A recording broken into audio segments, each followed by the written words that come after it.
Uma das maiores questões em aberto do universo de Game of Thrones é o papel do Rickon Stark em Os Ventos do Inverno.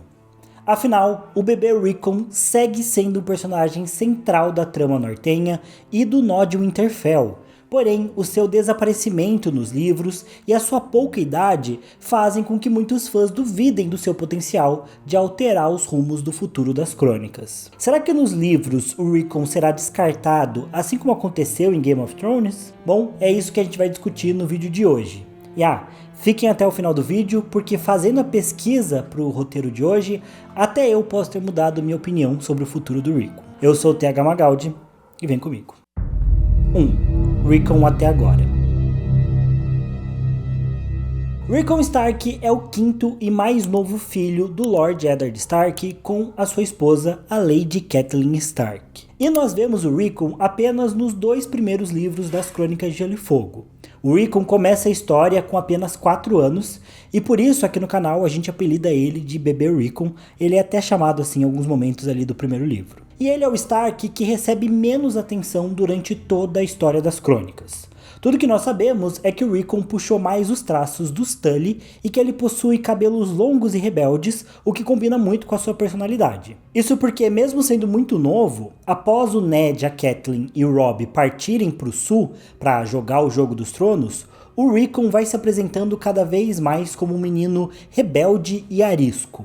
Algo que reflete também na personalidade do seu lobo, o Cão Felpudo, que é o lobo mais agressivo e selvagem de toda a alcateia ali dos lobos Stark. Porém, essa semelhança entre o lobo e o menino também representa o poder de warg do Rickon, já que apesar de a gente não ter um ponto de vista do personagem e não ter ninguém falando abertamente sobre essa relação de warg do Rickon com o Cão Felpudo, fica muito claro que o menino e o lobo têm uma relação de fato muito íntima e muito profunda entre os dois. Além disso, é uma relação sem nenhum freio, justamente pela falta de idade e maturidade do garoto, então parece que o Rickon passa para a mente do Cão Felpudo de maneira muito direta, sem nenhuma restrição, como acontece com o Bran, com o Verão, ou com o Jon Snow e o Fantasma. E, além de ter os poderes de warg, o Rickon também parece ter nos livros os poderes de vidência, já que, assim como o Bran, ele sonha com a morte do Ned Stark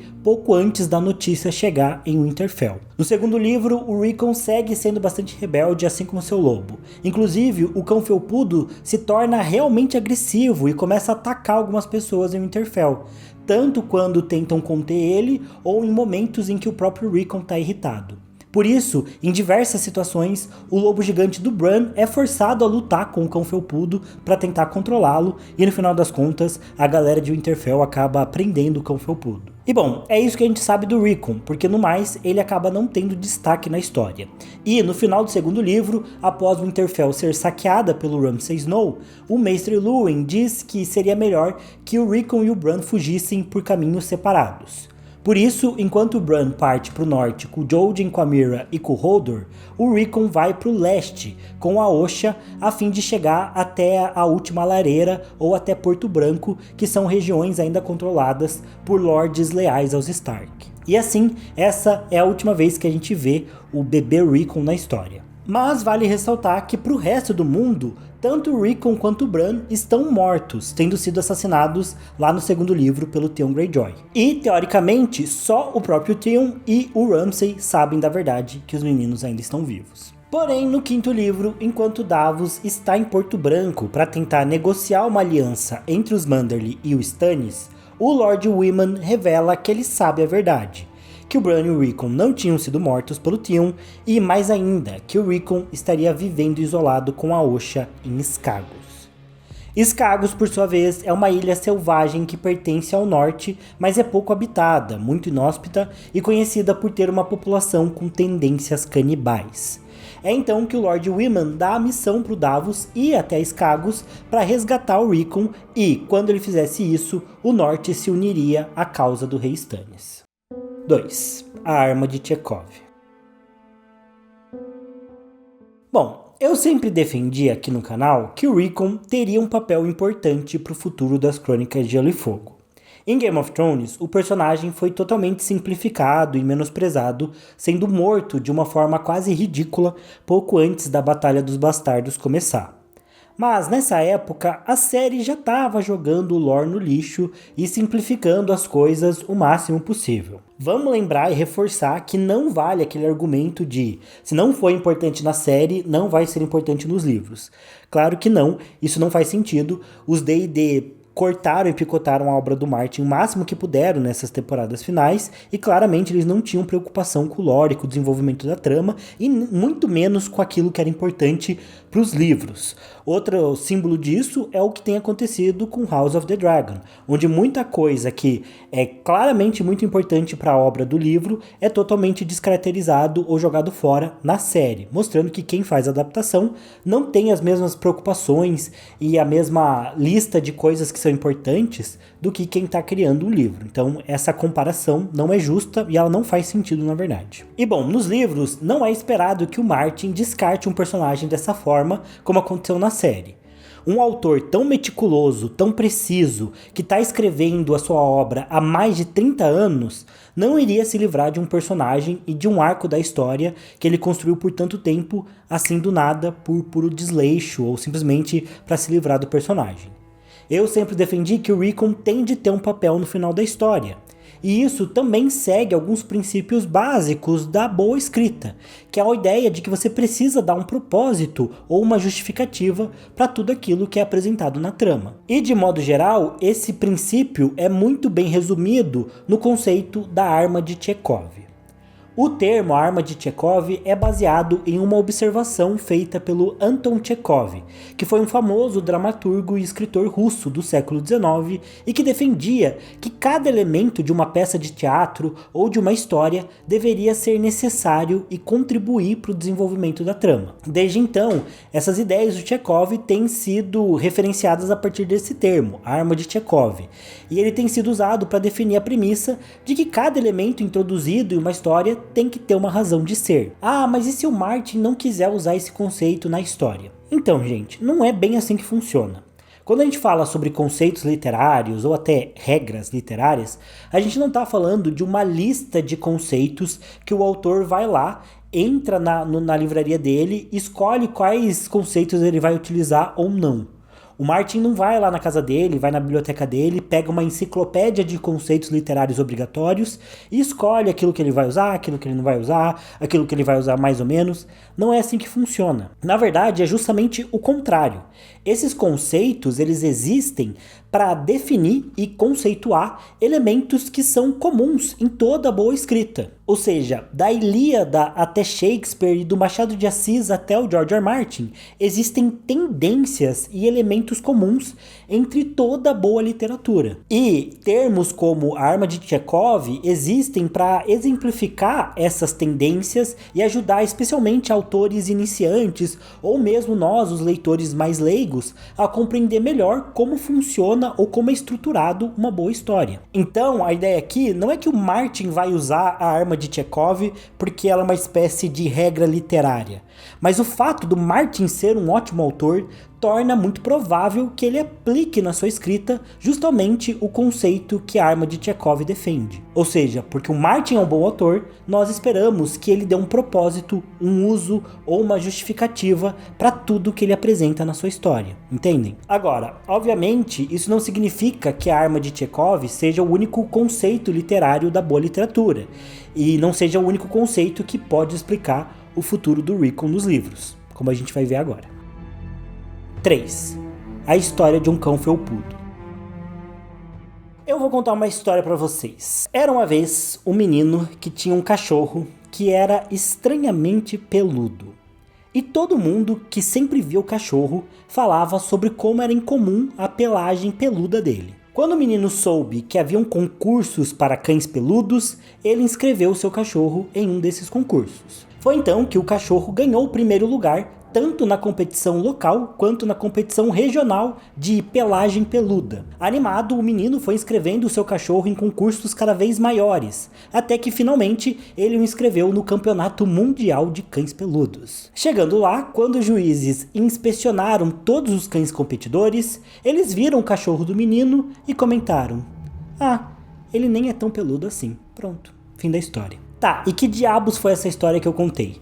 Bom, essa historinha foi criada pelo escritor e filósofo americano Ted Kohen, numa tentativa de explicar o conceito de Shag Dog Story, ou, em tradução literal para o português, histórias de cão felpudo. E o que são essas histórias de cão felpudo? Bom, esse é um conceito que explica histórias que são contadas justamente para criar uma expectativa no espectador, mas que não levam a lugar nenhum, ou mais ainda, histórias que têm um anticlímax no final. Esse é o caso dessa história do menino levando seu cão peludo para concursos de cães peludos. Você vai esperando que aconteça algo no final da história, que venha uma moral ou algo do tipo, que o menino ganhe o concurso internacional de cães felpudos, ou que algo interessante role. Mas no final, o seu cão nem era tão felpudo assim. Esse recurso é usado especialmente em histórias de humor, já que o fato da história ter um anticlímax no final costuma ser algo meio engraçado. Mas o que isso tem a ver com o Rickon? Bom, pode ser que o Martin esteja criando uma história de cão felpudo com o Rickon. Uma história que não leve a lugar nenhum, ou mais importante ainda, uma história que no final acabe em um anticlímax. E o maior indício dessa teoria seria o fato do nome do lobo do Rickon ser Shag Dog, ou em português, cão felpudo. Ou seja, desde o começo da história, o Martin poderia estar indicando que a narrativa do Rickon não vai chegar a lugar nenhum, justamente colocando esse nome de cão felpudo no lobo do garoto. E percebam que, assim como a arma de Chekhov, a história de cão felpudo é um termo que exemplifica tendências de narrativas ou formas como bons autores conduzem as suas histórias. Não são regras, mas indicativos de como uma boa narrativa é construída. E um não anula o outro necessariamente, conforme eu vou explicar e tentar defender no próximo tópico. 4. Teorias sobre o Rickon. Bom, eu acho bem plausível que o Martin esteja de alguma forma construindo com o Rickon uma história de Shag Dog, ou seja, uma história que chegue a um anticlímax no final. Mas isso não significa de modo algum que o arco do Rickon não vai ter um papel na trama ou que ele vai ser descartado como aconteceu em Game of Thrones. Porque percebam que uma história de Shag Dog, que chega em um anticlímax, ela é estruturada para ser assim. Ela tem um propósito que é criar essa expectativa no leitor e então levar ele para o anticlímax. É diferente de como a gente vê acontecendo em sagas muito longas, como Game of Thrones, Lost ou até mesmo Naruto, que por serem de fato muito compridas, muito complexas, por terem muitos personagens, os autores vão abandonando arcos e personagens, vão simplificando as temáticas conforme a história vai avançando, e isso acaba levando a gente para um caminho de escrita ruim. Eu nunca assisti Lost, mas já ouvi muito falar que esse é o caso, defendo totalmente que esse é o caso da série de Game of Thrones, e Naruto, apesar de eu gostar muito aí do Kishimoto, eu acho que foi justamente o que aconteceu. Quem já leu Naruto ou só assistiu o anime, né, sabe que muita coisa foi ficando pelo caminho, muita coisa foi sendo simplificada e muita coisa foi sendo resumido, né, de arcos que eram muito grandes e personagens que eram muito importantes, foram sendo cada vez mais escanteados em prol do romance entre o Naruto e o Sasuke. E na minha opinião, o que aconteceu com o Rickon em Game of Thrones foi justamente escrita ruim. Não foi uma tentativa dos D&D de fazer uma história de Shag Dog. Não, foi ele simplificando o arco e reduzindo a trama. Até porque a gente viu eles fazendo isso com vários outros personagens. A própria história do Jon e da Sansa, né, que se conectam com a do Rickon na sexta temporada, foi totalmente simplificada. Mas nos livros, talvez de fato Martin esteja preparando uma história que leve o Rickon até um anticlímax. No geral, eu diria que a história perfeita para o Rickon seria ele ser resgatado pelo Davos e chegar em Winterfell após o Stannis recuperar o castelo ou vencer os Bolton. Ou seja, o Stannis trava uma batalha contra o Roose Bolton em Winterfell, enquanto talvez o Ramsay marcha contra o Jon lá em Castelo Negro. E aí essa batalha do Ramsay contra o Jon em Castelo Negro seria a Batalha dos Bastardos dos livros. Quando o Jon estivesse talvez prestes a ser derrotado, ao invés da Sansa aparecer com o Mindinho, que não faz sentido nenhum, o Davos e o Rickon apareceriam com reforços Manderly e talvez de outras casas nortenhas, para acabar com o Ramsay, que talvez fosse morto pelo próprio cão felpudo. Seria interessante. Aí o Rickon seria feito senhor de Winterfell, com o Jon sendo seu regente, talvez após o testamento do Robb aparecer. O Jon não iria querer tomar o lugar do seu irmão como Senhor do Norte, como Senhor de Winterfell, mas provavelmente aceitaria ser protetor do Norte. O Stannis morreria no confronto contra os Bolton, mesmo conseguindo tomar o castelo, e isso deixaria o norte de novo na mão dos Starks, que agora, ao invés de ficar brigando pelo Trono de Ferro ou por uma independência do norte, iriam focar na luta contra os outros. Bom, para mim essa seria a direção ideal, mais coerente para o final do Rickon, o famoso good ending que a gente tem nos jogos, né, que tem vários finais de opção. E sim, tem muita gente que acha ruim a ideia do Rickon ser o Senhor do Norte, porque acredita que o Jon merece mais essa posição. Mas aí eu me pergunto, desde quando as Crônicas de Gelo e Fogo são sobre justiça e meritocracia? Nunca foram. O Rickon tem mais direito à sucessão do que o Jon, assim como Tommen também pôde assumir o Trono de Ferro, mesmo sendo um garoto muito novo e mesmo tendo pouco preparo para isso. Mas se o Tommen pôde assumir o Trono de Ferro, por que o Rickon não assumiria o comando de Winterfell? Porém, como eu disse, esse seria o final, na minha opinião, mais idealizado para o personagem do Rickon. Agora, considerando o conceito de Shag Dog, talvez esse não seja o final mais plausível se o Martin quer levar para um anticlímax. O problema é que é muito difícil definir qual seria esse anticlímax. Alguns fãs teorizam que o Rickon vai ficar muito selvagem, ou seja, o Davos vai até Skagos, vai encontrar o Rickon lá, mas o menino já vai estar muito lobo, né? Porque o Rickon não tem esse autocontrole para saber quando ou não entrar dentro do Cão Felpudo, e por terem passado por tanto traumas, por terem feito uma viagem tão longa, por estarem lá em Skagos, que é um lugar inóspito, selvagem, aí o Rickon e o Cão Felpudo já seriam meio que uma coisa só. A mente do Rickon estaria fundida à mente do seu lobo, e por conta disso ele seria muito selvagem para ser o Senhor de Winterfell. Lembrando que quando o Bran começa a entrar no verão, o Jojen avisa ele que ele tem que tomar cuidado, que ele tem que tentar controlar o lobo e submeter o lobo às suas vontades, porque senão ele iria se perder dentro do lobo. E o Rickon, aparentemente, é um Arg talvez não tão forte quanto o Bran, mas é um Arg com muita intimidade, com muita proximidade do Cão Felpudo e sem ter essa mentoria toda. Então talvez, enquanto o Bran conseguiu se controlar e não passou do limite com o verão, o Rickon tenha passado desse limite com o Cão Felpudo e a mente dos dois já esteja totalmente fundida uma com a outra. Fundida, tá? Não outra coisa, fundida, de fundir. Além disso, o Rickon também tem uma série de traumas, o que é algo que deveria ser abordado na história de alguma forma. E talvez esses traumas impeçam que o Rickon fosse um bom governante para o norte. Afinal, o Rickon era muito criança e ele viu toda a sua família basicamente abandonar ele. A gente sabe que nenhum Stark queria de fato abandonar o Rickon, mas a princípio, na cabeça dele, foi isso que aconteceu. O livro dá vários indícios de que o Rickon encarou a família ir pro sul como um abandono. Tanto que ele nem quis se despedir do Robb, por exemplo, quando o Robb foi marchar pro sul, porque ele sentiu isso como um abandono. Já outras pessoas acreditam que o Rickon pode ser sim o Senhor de Winterfell, que talvez ele possa ser o retorno ou representar uma espécie de rei Theon Stark, que foi conhecido como o Lobo Faminto. E foi um rei Stark famoso pela guerra, que uniu o norte e expulsou os Ândalos, e até mesmo depois atravessou os mares, foi até o território original dos Ândalos e saqueou e pilhou diversas vilas, para mostrar para os Ândalos que eles não eram bem-vindos no norte de forma nenhuma. Para esses fãs, o Rickon poderia ser esse novo rei que mais uma vez unificaria a região para lutar contra um inimigo invasor. Dessa vez não os Ândalos, mas sim os outros. Isso também combina, de certa forma, com uma teoria que alguns fãs têm de que os 7 deuses representam a família Stark, os 7 deuses da fé do 7 mesmo. Ou seja, o Ned Stark seria uma representação do pai, a Catelyn Stark a representação da mãe, a Sansa da donzela, a Arya do estranho, o Robb seria o guerreiro, o Bran a anciã, e o Rickon representaria o ferreiro. E na mitologia da Fé do Sete, o guerreiro é o deus que organiza e corrige o mundo dos homens, assim como o Rickon poderia ser aquele usado para corrigir a bagunça do norte e recolocar os nortenhos no caminho correto, ou seja, no caminho da luta contra a longa noite. E mais ainda, quem vai mais longe tem teorias, por exemplo, como a do David Lightbringer, que acredita que o Rickon vai voltar para Westeros liderando um exército de canibais de Skagos para vencer a casa Frey. Sim, é meio bizarro, mas é isso que o David Lightbringer acredita.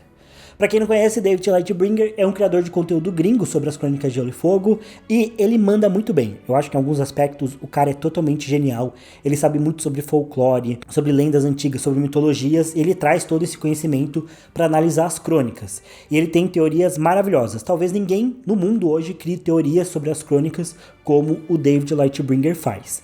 O problema, na minha opinião, é que às vezes o David Lightbringer vai muito longe na pira dele, e eu acho que talvez nessa de ir muito profundamente nas suas teorias, ele acabe se afastando um pouco do que de fato pode acontecer nas crônicas. Mas o David Lightbringer defende que o Rickon vai se tornar basicamente um rei lá para os Skagoth, justamente por conta do poder dele de Warg. E para falar disso, ele usa o exemplo de um livro infantil chamado Are the Wildlings Are, que é da Maurice Sendak, que é um livro que conta a história de um menino que desobedece a mãe e vai pra fora de casa no escuro. E lá fora de casa ele encontra vários monstros. Só que ele tá fantasiado de lobo. E por conta disso ele não tem medo dos monstros. Na verdade, ele começa a assustar os monstros com a ferocidade dele. E aí os monstros tornam esse menino o seu rei. E aí o menino vai sendo o rei desses monstros, até que o menino percebe que ele tá muito sozinho, que ele desobedeceu a mãe dele, que ele sente falta de casa. E aí ele volta com os monstros pra dentro de casa. E essa história é uma história infantil para falar justamente sobre como a criança lida com seus sentimentos. É uma história para retratar essa ideia de você lutar contra os seus medos, né, contra até os seus sentimentos ruins e se tornar rei deles, ou seja, controlar os seus sentimentos ruins. Mas poderia ser um simbolismo de algo que o Martin viu para criar a história do Rickon. Ou seja, o Rickon, que é esse menino desobediente, agressivo, vai para Skagoth, lá se torna rei dos monstros, dos bárbaros, dos selvagens, e aí volta para Westeros sendo o rei dessas pessoas e trazendo elas consigo. Além disso, o David Lightbringer defende que existem vários indícios de que os Frey vão ser afogados de alguma forma, de que as gêmeas vão cair e, em especial, o Lord Walder Frey seria afogado. Em Game of Thrones, os Frey morreram a partir da Arya, fazendo a vingança dela ali, e com a imagem da torta de Freys. A Arya faz a torta de Freys. A torta de Freys é um conceito que existe nas Crônicas de Gelo e Fogo, mas que já aconteceu nos livros através do Lord Wyman Manderly, que transforma 3 Freys em torta. Isso é muito legal, eles mereceram. Então, dificilmente isso iria se repetir nos livros. E de fato, existem alguns indícios que falam sobre, especialmente o Lord Frey se afogar. O primeiro desses indícios é interessante porque vem lá do segundo conto do Cavaleiro dos Sete Reinos, onde o Lord Walder Frey aparece ainda criança. Vamos lembrar que o Cavaleiro dos Sete Reinos acontece cerca de 90 anos antes das Crônicas de Gelo e Fogo, e o Lord Walder Frey tem 90 anos, então ele aparece como criança lá no Cavaleiro dos Sete Reinos. E lá no segundo conto a gente tem esse trecho aqui, abre aspas. O filho de Lord Frey ficou tão empolgado com as travessuras deles que se juntou à brincadeira, batendo nos convidados do casamento com uma bexiga que tomou de um anão. A criança tinha a risada mais irritante que Dunk já ouvira, mais um soluço alto e estridente do que uma gargalhada, que lhe dava vontade de colocar o menino em seus joelhos para dar-lhe uma surra ou então jogá-lo em um poço. Se ele me acertar com aquela bexiga, eu posso até fazer isso, fecha aspas. Ou seja, lá no Cavaleiro dos Sete Reinos a gente tem esse foreshadowing do Dunk pensando em de alguma forma afogar o Walder Frey, jogando ele num poço. E a gente tem também no segundo livro algumas cenas do Rickon brincando com o pequeno Walder Frey e o grande Walder Frey, que são netos, né, e bisnetos do Walder Frey, e são protegidos que estão lá em Winterfell, e o Rickon e o Bran às vezes brincam com eles de uma brincadeira chamada Senhor da Travessia, que envolve também empurrar os outros na água e tudo mais. E a gente tem esse trecho aqui, abre aspas. Para o jogo eram necessários um tronco, um bastão, um curso d'água e muitos gritos. A água era o mais importante, asseguraram Walder e Walder a Bran. Podia-se usar uma prancha ou até mesmo uma série de pedras e um galho poderia servir de bastão. Não era preciso gritar, mas sem água não havia jogo. Como Mestre Luwin e Sir Roderick não iam deixar as crianças vaguear pela mata de lobos em busca de um riacho, tinham de se virar com uma das lagoas sombrias que havia no bosque sagrado. Walder e Walder nunca antes tinham visto água quente sair do chão borbulhando, mas ambos acharam que tornaria o jogo ainda melhor. Para jogar, punha-se o tronco atravessando a água e um jogador ia para o meio com o bastão. Era o Senhor da Travessia e, quando um dos outros jogadores se aproximava, ele tinha de dizer: Eu sou o Senhor da Travessia, quem vem lá? E o outro jogador tinha de inventar um discurso sobre quem era e o motivo pelo qual devia ser autorizado a atravessar. O senhor podia obrigá-los a prestar um juramento e a responder perguntas. Não tinham de dizer a verdade, mas os juramentos deviam ser cumpridos, a não ser que incluíssem a palavra talvez. Portanto, o truque era dizer essa palavra sem que o senhor da travessia notasse. Então, podia-se tentar atirá-lo na água, e quem conseguisse passaria a ser o senhor da travessia, mas só se tivesse dito talvez. Caso contrário, ficaria fora do jogo. O senhor podia atirar qualquer um na água sempre que quisesse, e era o único que podia usar um bastão. Na prática, o jogo parecia resumir-se em empurrões, pancadas e quedas na água, acompanhados de sonoras discussões sobre se alguém tinha ou não dito talvez. Normalmente, era o pequeno Valder, o senhor da travessia. Por fim, Rickon chegou correndo ao bosque sagrado com o cão felpudo logo atrás. Ficou vendo Nabo e o pequeno Valder lutarem pelo bastão, até que Nabo se desequilibrou e caiu, provocando um grande esguicho de água, balançando os braços. Rickon gritou: agora eu, quero jogar. Pequeno Valder fez sinal para ele subir, e Cão Felpudo começou a segui-lo. Não, Felpudo, mandou o irmão, os lobos não podem brincar. Fica com Bran. E o lobo ficou, até o momento em que Pequeno Valder bateu com o bastão em Rickon, bem cheio na barriga. Antes que Bran piscasse os olhos, o lobo negro voou sobre a prancha. Havia sangue na água, e os Valder guinchavam como se fosse o fim do mundo. Rickon sentou-se na lama, rindo, e Hodor chegou pisando pesado, gritando Hodor, Hodor, Hodor. Fecha aspas. Ou seja, a gente teria aqui algumas alusões e algumas ideias de que, eventualmente, o Rickon poderia, de alguma forma, derrubar os Frey, por conta dessa brincadeira do Senhor da Travessia. Poderia ser um foreshadowing disso.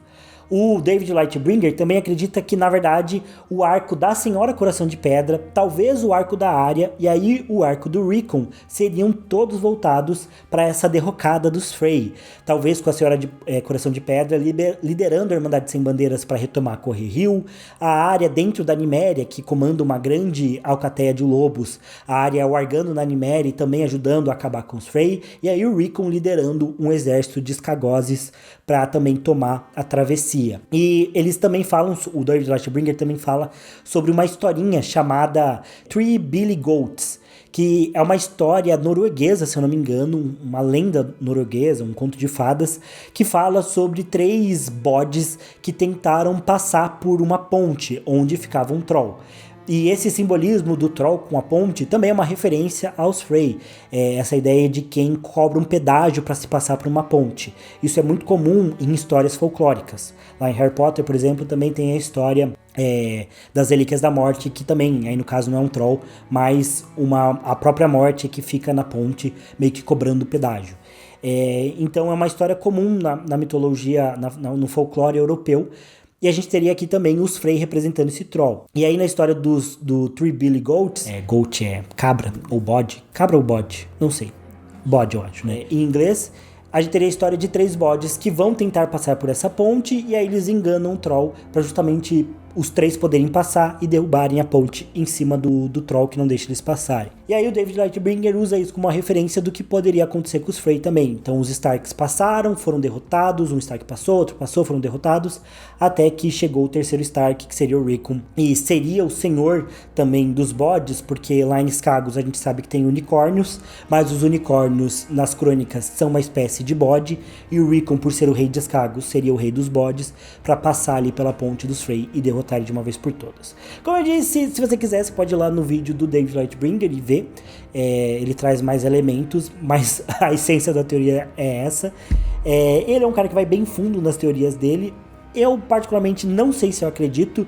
Eu acho que os Frey vão cair. Posso até fazer um vídeo eventualmente sobre todas as possíveis formas como a casa Frey vai cair nos livros de Game of Thrones, mas não acho que o Rickon vai ter um papel. Para falar a verdade, eu não sei dizer qual é o papel do Rickon. 5. Conclusão.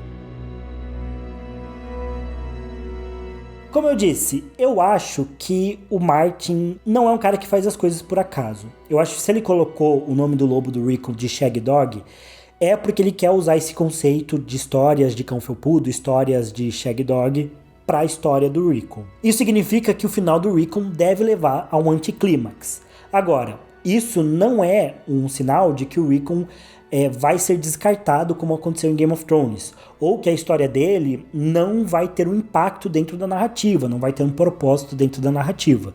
Só o fato do Davos estar indo para Escagos para buscar o Rickon já deve alterar de alguma forma o rumo dentro da história. Porque quando eu digo que o Rickon precisa ter um papel dentro da trama, isso não significa que ele precisa ter um papel de protagonismo, que ele precisa durar até o final das crônicas. Não, simplesmente de que ele não pode aparecer e desaparecer como se nada alterasse dentro da história, como aconteceu em Game of Thrones. Dá pra contar exatamente a mesma história de Game of Thrones, da série, sem ter o Rickon. E eu acho que isso não pode acontecer nos livros. Não dá pra contar a história do Nord Winterfell ou a história do que vai acontecer no Norte sem o Rickon. Ele precisa deixar de alguma forma um legado. Recentemente, num vídeo de perguntas e respostas ou de opiniões polêmicas, alguém falou, acho que foi de opiniões polêmicas, alguém falou que o Renly não tinha um papel dentro da história, porque o Renly não tinha vencido nada, ele morreu rápido dentro da trama, e ele não deixou nenhum legado, né, nenhum herdeiro pro reinado dele. Mas não dá pra contar a história das Crônicas de Gelo e Fogo sem o Renly. Se você tira o arco do Renly, você mexe completamente no arco do Stannis, até mesmo no arco do Tyrion, da Cersei, porque no arco da Catelyn, da Brienne, são todos personagens que só existem e só interagem de uma forma por conta do Renly. Então, se você tira o Renly da história, você muda muito a história das Crônicas de Gelo e Fogo. Então, não dá pra dizer que o Renly não teve importância. E mesmo que ele não seja um personagem que você considere mais importante, ou mesmo que seja questionável, até mesmo se ele é um protagonista ou não da história, mesmo sendo um dos 5 reis. E acho que o mesmo raciocínio se aplica ao Balon Greyjoy, por exemplo. É um personagem que morre rápido, que não deixa um grande legado dentro da história. Mas você não consegue contar a história das Crônicas de Gelo e Fogo sem o Balon Greyjoy. Você teria que fazer várias mudanças, você teria que colocar outro personagem no lugar dele, e assim por diante. Então, eu acho que isso é o caso do Rickon. Pode ser que ele não seja Senhor de Winterfell, pode ser que o final dele seja anticlimático, pode ser que o Rickon acabe sendo só uma piada do George R. R. Martin, mas ele precisa de alguma forma alterar a trama, ele precisa de alguma forma ter um propósito claro dentro da história. A história das crônicas não pode ser contada com ou sem o Rickon, e o problema é que até agora dá pra gente contar a história das crônicas sem o Rickon, então de alguma forma o Martin precisa mexer isso no 6º livro. Obviamente, o 6º livro deve levar a história para um caminho de encerramento. Então a gente espera que o Martin, de alguma forma, vá encerrando os arcos em Os Ventos do Inverno. E o Nod Winterfell já tem muitos personagens envolvidos. Talvez cortar o Rickon seja uma forma de já encaminhar a narrativa para o final. Agora, como o Martin vai fazer isso, precisa de ser de uma forma coerente com a própria escrita do Martin.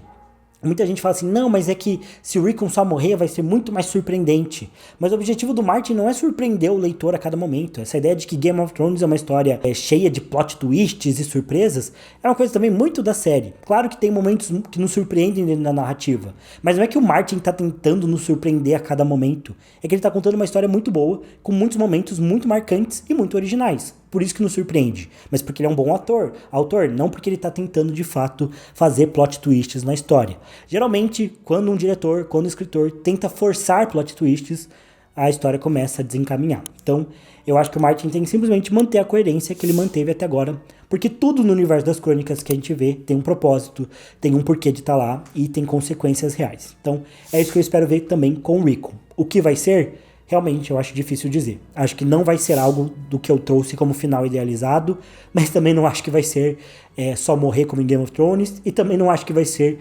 como o David Lightbringer disse, com o Rickon liderando o exército de canibais para atacar os Frey. Vai ser algo no meio aí de toda essa bagunça. Mas enfim, deixe nos comentários o que vocês acham, qual vai ser o destino do Rickon na sua opinião, o que você acha sobre esse personagem. Eu vou estar lendo tudo, respondendo o que eu puder. Também não esqueça de deixar o like nesse vídeo, se inscrever no canal caso você ainda não seja inscrito. E eu vejo você no próximo. Valeu, falou e até mais.